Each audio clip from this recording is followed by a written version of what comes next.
beloved Boss Mike Cervera.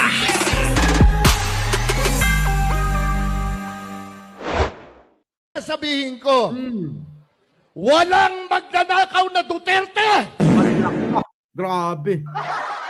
Naniniwala po ba kayo ron, mga kababayan? Na wala daw magnanakaw na Duterte? Siyempre, etong si Ipe, panay ang sip-sip nito. Oo, baka sakali. Kasi, sabi niya, si Binoy na ipanalo.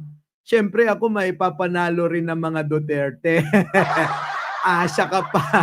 Asa ka pa. Wala na. Ipe, wala na. Oh, tigil mo na yung katarantaduhan mo. Itaga mo sa ulo ni Bato, hindi ka mananalo. Di ba? Ayop ka, bingot. Di ba? Maluloko. Naku, eto si Ipi naman. Huwag na masyado sip-sip. Tuloy. Ito naman ang sasabihin ko, walang magnanakaw na Duterte! Naniniwala kayo ron? Siyempre, yung mga DDS na mga tanga, maniniwala riyan. Pero tayo mga kababayan, kailanman, katarantaduhan na lang yan. Matapos lumabas ang mga resibo ni Sara Duterte, matapos ang investigasyon sa Quadcom, maniniwala pa kayo kay Ipe? Ewan ko. Siguro naman may maniniwala pa rito. Yung mga dating crush to. Amamin na kayo. Huwag kayong wag nyo nang itanggi. Maraming may crush sa inyo dito. Kaya nga naanakan nito si Chris Aquino. Alam nyo naman si Chris Aquino, walang lumalagpas diyan na mga artista na mga sikat. Basta sikat, si Chris Aquino, dadaan sa butas niya. Ay, butas. Sorry. Dadaan sa mga kamay niya. Sorry naman. Oo, di ba? Dadaan yan. Hindi po pwedeng hindi. Di ba, Ipe? Kamusta na nga pala si Josh? Sabi ni Chris, wala daw suporta. Ipe! Bakit naman ganon? Di mo lang daw sinuportan si Josh. Oo. Ikaw talaga, Abay, lingon-lingon din. Hindi pagkatapos ng isang gabing kaligayahan, kalimutan na yan. Oo. Si Ipe, mga kababayan, parang ano to Parang umebak ba? Umebak tapos hindi na ibinalikan. Buti pa nga yung umebak, tinitignan pang gano'n, yayangga po. Uy, malambot. Uy, matigas. Eto wala, mga kababayan. Imbati na ba? Pasla ka lang tayo, temaki nga, imbatin nga bigla. Ay, tuloy. Wala! Awan! Galit na galit, Oy, shoutout po sa inyong lahat, Nandiyan naman si RC Mas tsaka si Baby Toricampo. Paki-shoutout si Argo. Nandiyan, Wala! Ganun, wala naman. Apo. Sige nga. Sige, ulit. Pakinggan nyo na. Ulit. Ipe. Sa mga nagagalit dyan na mga DDS, bakit pa ulit-ulit? Di ba mga tanga kayo? Kailangan ulit-ulit yung vlog ko para mas maunawaan ninyo. Ganon. Tuloy. Ulit. Ito naman ang sasabihin ko, walang magnanakaw na Duterte! Wala! Wala, impukaw na. Pinagsigawan sa buong mundo ni Ipe na dating syota ni Chris Aquino. Hindi daw. Wala daw magnanakaw na Duterte. Pero bakit ganon? Maraming hindi maipaliwanag sa confidential fund ni Sara Duterte. At ngayon ay naaakusahan si Digong na siyang pinuno ng mga drug lord sa buong bansa. At siya rin ang may pakana ng Pogo sa Pampanga at kung saan-saan pa. Kita nyo mga kababayan? Yan ba? Wala. Bulag yata itong si Ipe eh. Tuloy. Sana manalo ka dahil sa ginawa mo. Sana manalo ka dahil sa ginawa mo. Ang lahi ni former President Rodrigo Roa Duterte. Naku, ayan na yung mga malapelikulang mga linyahan. Mga kababayan, yan yung mga malapelikulang linyahan. Lagi ko naririnig at pinapanood yan. Oo, nung bata ako. Mga linyahan na ganyan, no? Ang nananalaytay, siya dugo at ugat. Ganon eh. Pang-artistahan. Tuloy. Ay nananalaytay na dugo Sa mga ugat ng kanyang mga anak. Kaya anak ng pating na yan, narinig ko na yan! Puti na mga nananalaytay sa ugat at dugo ni Digong ay nananalaytay sa mga dugo at ugat ng kanyang mga anak. Iba pagkasisip-sip niyan. Oy, Sara! Oy, hello! Oy, Bongo! Hello! Oy, Bato! Digong, pag hindi nyo napanalo to, ewan ko na lang kung yan, hindi nyo napanalo, sayang naman yung mga pinagsisisigaw niyan. Ngayon, kayo lahat, kayo lahat na mga ka-ticket at kaalyado ni Ipe. Mga Duterte, eto, tandaan nyo, pag hindi nyo napanalo to, tandaan nyo yung 32 million na pinagmamalaki nyo, abay, panaginip nyo na lang yan. Panaginip nyo na lang. Tuloy, ulit. To. ang lahi ni former President Rodrigo Roa Duterte ay nananalaytay na dugo sa mga ugat ng kanyang mga anak. Kaya tandaan nyo, walang magnanakaw na Duterte. Lampating na yan. Walang magnanakaw. Sige, tuloy. Kailanman. Naku, Galing lahat ng tao sa mundong ito sinungaling. Galing lahat ng tao sa mundong ito sinungaling. So, anong mga ini-expect nyo ngayon sa... Ikaw unang beses mo dumalo sa SONA. Ayan mga kababayan, ito yun ng panahon na na hindi pa senador tong si Bad Boy no? Pasok, Bad Boy. Hindi, lagi ako nasa SONA. Yung pangalawa lang na... Hindi ka nagpakita? Naiiwan ako sa labas eh. Okay. So, anong mga expectations mo for today? Una natin siyempre, tanungin si Kuya Ipe. Dahil ang idol namin ni Ipe, pasok! Yan pala leader nila noon. Pasok, Ipe. Kuya Bayani. Well, simple lang. Ginagawa naman ng Pangulo natin ang lahat para sa ikabubuti ng bansa, para sa ikabubuti ng bawat Pilipino.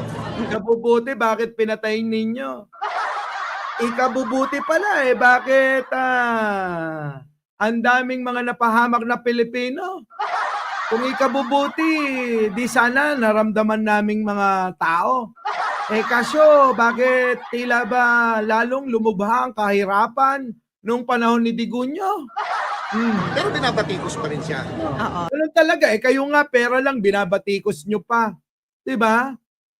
Gumagawa ng kaparaanan ang gobyerno sa lahat. Ang dami na nga Malulunod na nga kayo Lunod na nga ang mga Pilipino sa dami ng proyekto. Mga kababayan, yung nagawa ni Pangulong Bongbong na mga proyekto, abay, 6 na taon nang ginawa ni Digunyo. Ang nagagawa pa lang ng Pangulo, isang taon. Putik na yan, Sa inyo po lahat na bumabatikos, mamatay kayong lahat. Diyos ko po, Ipe, baka mauna ka pa. Kita nyo, mga kababayan? Ganyan bumatikos yan. Pangbobo. Parang yung mga DDS, di ba? Walang sustansya. Yung kanilang pambabatikos. Babanggitin nila, bayaran, bangag, bigas, asa ng bugas, asa ng bugas. Puta! Magtrabaho kayo para may bigas kayo. O ngayon, nagmura na daw yung bigas. O puntaan nyo na. Diba? Nung nakaraan, nagunahan pa kayo. Saan? Sa NIPA. O, sa NIPA, ano ba yun? Q-Mart. O, doon kayo nagunahan, diba? Naubos agad. O, tignan yan, sila-sila na lang, nagtutulokan pa sa pila. Tuloy. Salamat po. Robin, ang ganda lang nung matching kayo ng mga... I love you, baby. Putang inan to. Ay. Sorry. Oh, tulad nito. Puta, nag-I love you pa. Alam na. Naku. Oh, patawarin. Huwag na kayong bumoto ng ganito. Mga ganito, wala tong silbi sa bayan na to. Tapos kapag kami nangyari na hindi maganda, hindi tayo umangat, sisisihin nyo yung presidente. Bumoboto kayo ng mga tulad nito, mga kababayan. Diba? Sisihin nyo sarili nyo. Boboto nyo, sino? Mga artista, Willie Rebillame. Binigyan lang kayo ng jacket. Gusto nyo na yung tao. Putik na yan, mga kababayan. Ano bang klaseng pag-iisip meron kayo? Isipin ninyo, dahil itong mga ito'y mambabatas, dapat marunong, matalino, para yung mga batas malimpyo. Diba? Oh, sige tuloy. Matching kayo ng mga barong. Opo. Oo, ano yan? Ikwento mo Kasi naman yung Kami po ang Three Musketeers po. Opo. Three Musketeers Huwag paano? naman Three Stooges, ha? Oo. Paano naging Three Musketeers? In what way? Pinaglalaban namin siyempre yung tama. Okay. Feeling lang namin yun, ha? Feeling lang naman talaga kayo. Oy, sa mga hindi pa nagla-like, 2,000 na daw tayo, nagagalit na si Ai Chang, Pagka ito nagalit, magsusumbong to kay Arnold Lopez, Kaya mga kababayan, bago pa magsumbong ito, mag-like na kayo. Like na! Tuloy. Yun na sa amin. Yun. Sinong gumawa ng barong mo? Kuya Ipe, Pinag- ang leader namin, siya. Yung pala yung leader, kaya pala ganyan siya. Mga kababayan. Ang leader nila, si Ipe. Oo. Kaya pala ganito to. Sige, tuloy. Wag na kayong magtaka, no? Will we expect you to be more visible in the coming months? Pero hindi po sa politika. Hindi sa politika. You'll just remain as a musketeer. Yes. Okay. No, hindi niya masagot kung ano daw yun. Basta musketeers daw silang tatlo. Puta, Robin. Alam mo, sa totoo lang, noon idol kita nung bad boy ka. Lalong-lalo na nung nilips to lips mo si Sharon Cuneta. Maging sino ka man, maliman na ikaw ay biging ko. Agoy! Tapos sabay lips to lips, Ayos, di ba? Idol kita nun tuloy. I serve my king. Message na lang, syempre sa lahat. Bilang supporter. Message ko po, mga mahal kong kababayan, napakagulo na po ng mundo. Wala pong pinakamaganda kung di magkaisa na po tayo. Wala na po. Paano magkakaisa? Nagkaisa naman tayo nun. Hindi nga kami kumibo. Wala nga vlogger nun. Ang vlogger nun, vlogger nyo lang nun. Wala nga kumontra, pero ano nangyari? Meron ba? Tandaan nyo mga kababayan, walang vlogger na kumukontra. Hindi tulad ngayon, lahat ng vlogger malayang magpahayag ng opinion niya. Pero nung panahon ni Digong, sinasabi na itong malaya, wala mga kababayan. Bakit kanyo? Pagka ikaw ay naging kritiko ni Digonyo, bukas lang kasama ka na sa 30,000 Pilipinong pinatay ng mga to. Oo, ganun yun. Dapat sigurong kulay ng politika. Sana nananatiling kulang na 3 taon ng Pangulo. Sana po dito sa pagkakataon na to, magsama-sama na po tayo. Alam mo, yan din naman ang panawagan namin. Tayong mga Pilipino, magsama-sama tayo. Hindi lang kaya ni Pangulo, ulitin ko. Hindi kaya ni Pangulo mag-isa to.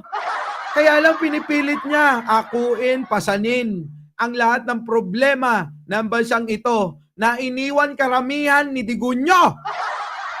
Si Digunyo ang maraming iniwan na problema rito. Number 1 na Yung utang na inutang na hindi mo alam kung saan napunta.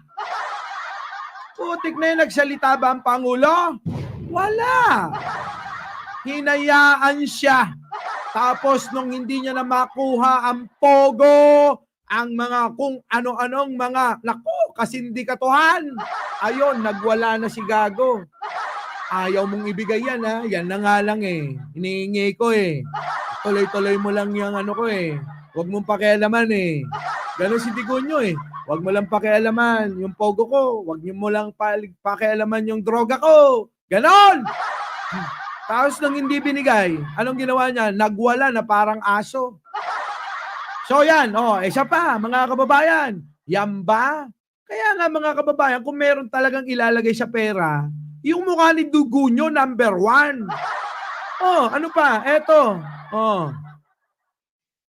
Ang sagradong buhay na tanging bigay ng buong may kapal ay hindi kailanman dapat pawiin ng sinuman. Correct. Ang sabi po ng Diyos, thou shalt not kill. Yan. May ebidensya dyan. Sabi ni Ai Chang, 631 na, 2,000 tayo mahigit, Ai Chang. Yung iba dyan, mga kababayan, malamang mga natutuwang DDS lang. Kaya pakiusap ko sa inyo, mga DDS kayo, enjoy naman kayo sa kakapanood dito. Mag-like naman kayo! Diba? Tuloy. But the war on drugs Ano? resonated a policy of kill, kill, kill. As the former president has always said, shoot them Dead. Kita nyo? Kita nyo mga kababayan, yan ba yung sinasabi ni Ipe? Bakit? Kailangan humantong siya, patayan at patayin ang mga inosente at mga bata na walang kinalaman. Dapat yung mga bata ngayon na yan ay pinapasaya yung kanyang mga magulang dahil magkakasama-sama sila sa ngayon darating na Kapaskuhan. Pero mga kababayan, naisip ba ng mga yan na habang buhay na nilang dadalhin sa kanilang buhay ang pagiging malungkot sa tuwing magkakaroon ng mga okasyon tulad ngayong parating na Kapaskuhan? Hindi ho. Bakit? Dahil yung buhay lang nila ang mahalaga rito. Ang buhay nila na dapat mapunot, malunod sila ng bilibo-libo, bilyon-bilyon, trilyon na kwarta. Yan ang gusto ng mga mga kasama ni Digong! Diba mga kababayan? Mahirap bang isipin yon? Hindi mahirap isipin yon, mga kababayan. Habang buhay nila nadadalhin itong kalungkutan na dulot ng ginawang propaganda ni Digong. Patayan dito, patayan doon. War on drugs baka nyo? Ginamit lang yun.